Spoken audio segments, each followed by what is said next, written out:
Episode 8, Sabotage. We begin the episode with Spider-Man swinging through the city, narrating the events to himself of the past 7 episodes. He points out how he wouldn't be in this position with Fisk knowing his secret if he had done things differently, maybe not confronted him, maybe not stormed off in the previous episode with Harry and all his friends, maybe not done all this. Maybe things would be different between him and Gwen if he didn't tell her right away. He always thinks it's the right move, but he ends up being completely wrong. It puzzles Peter, and he wants to get to the bottom of this mystery. Even though he hasn't been Spider-Man for that long, he's already seen how it can make people suffer. Maybe with him and Liz, it shouldn't have ended the way it did. With him and Gwen, it hasn't ended quite yet, but it's put a rift between them, him not telling her his secret sooner, when he thought not telling her was keeping her safe. Every time he makes a decision, it has an effect that it'll come back to bite him. Peter just can never catch a break. During this narration, Peter will be occupied. Fisk pulled off his mask in the previous episode. He knows who he is now. He can come after Gwen, MJ, Harry, Aunt May. With his resources and unlimited wealth, he could track them down within a few minutes. How could he have been so naive to let this opportunity happen? To let the people he loves slip through his fingers? He considers the possibility this could all be a scare tactic. But he actually knows nothing about Wilson Fisk apart from the interview, which could have been fabricated.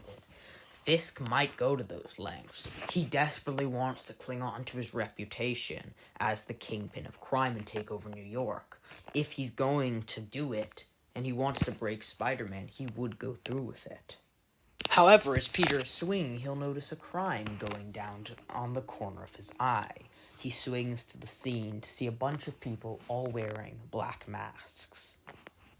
After taking them down, Peter realizes this is Fisk's endgame.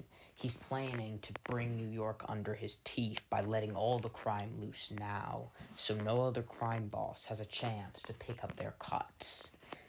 After the current gang war spread was eliminated, Fisk saw it right to put New York in his palm. We then cut to Fisk in his penthouse as he sips a glass of whiskey, then places it down on the table in front of him.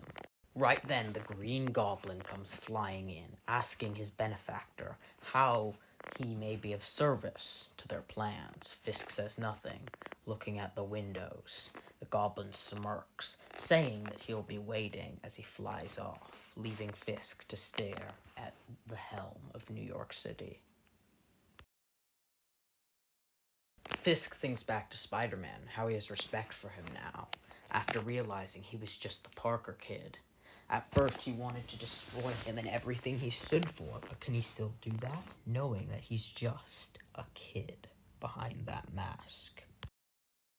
We then cut to a scene with Gwen as she's in Peter's apartment, waiting for him. They plan to catch up, and she's reading a newspaper about Spider-Man. She smiles slightly, and we get a funny scene of her thinking, what if she were Spider-Man? Would she be Spider-Gwen or something? Suddenly, all of a sudden, Peter bursts in the front door in his Spider-Man costume. Gwen asks why he can't just walk in like a normal person. Peter says that that's just what it's like to be Spider-Man. Gwen says that there's so much she still hasn't told her. What about Aunt May? MJ? How does everyone else not know? Peter says that's not important right now, but he thinks that some Aunt may know deep down. However, the conversation quickly turns somber. Gwen asks Peter what's going on.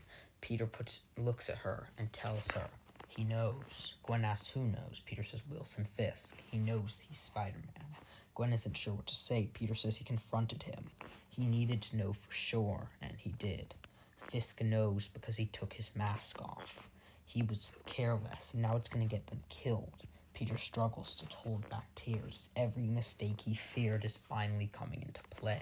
But before they can say anything else, a news report is reported about a bunch of the same people in black masks around different crime rackets in the city. Peter realizes this is Fisk's endgame.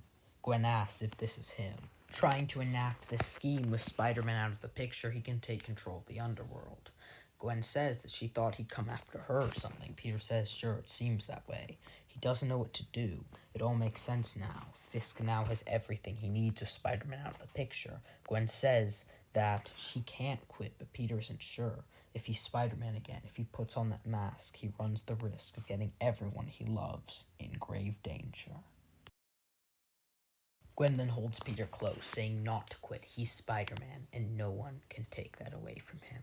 Peter nods, puts his mask on, and swings out. Gwen's right. Rather than wait for Fisk, he's going to confront him head-on. Spider-Man sees another activity of Black Mask's thugs. He can't ignore it, so he swings down to check it out. Spider-Man manages to take down the thugs. However, a few buildings were destroyed in collateral damages, leaving one of the people homeless. He falls to his knees in front of Spider-Man, who tries to pull him up to help him.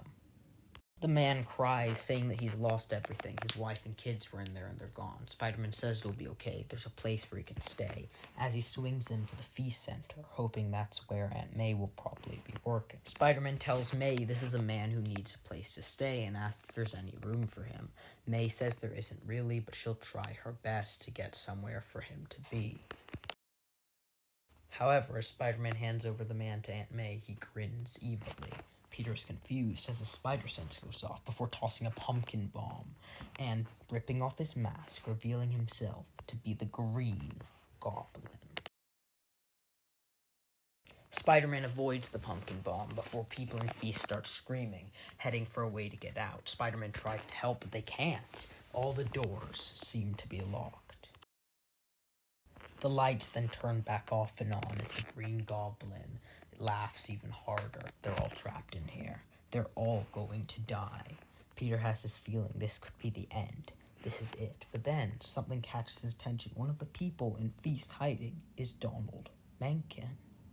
Peter thinks that's weird. Why would a top security guy like Mencken be hiding in Feast? But suddenly, the Goblin tosses another pumpkin bomb. These attacks don't seem targeted at him. They're targeted at Donald Mencken. Peter knows there's no time to think, as he swings away, avoiding the Goblin's pumpkin bombs before kicking him in the face, asking who he is, saying that he told him Norman Osborn is dead. The Goblin laughs, saying that Fisk told him to stay out of his way, before blasting him to the ground, flying away on his glider. Mencken was the target. This whole thing was a setup to get him, and if the Goblin's in league with Fisk, Peter puts it all together. Fisk wants Mencken, but it doesn't make any sense. However, there's no time to think about it. Spider-Man rushes through the door, barely getting Aunt May and everyone to safety. They thank him. Peter swings away, knowing that there's much work to be done. But we then cut to a scene of Wilson Fisk in his empire. He knows that everything is in the palm of his hand, when suddenly a blade stabs through his chest, killing him. Fisk's body falls to the floor, as above him is none other than the same orange figure we saw earlier, finally accomplishing his goal of destroying the man known as Wilson Fisk.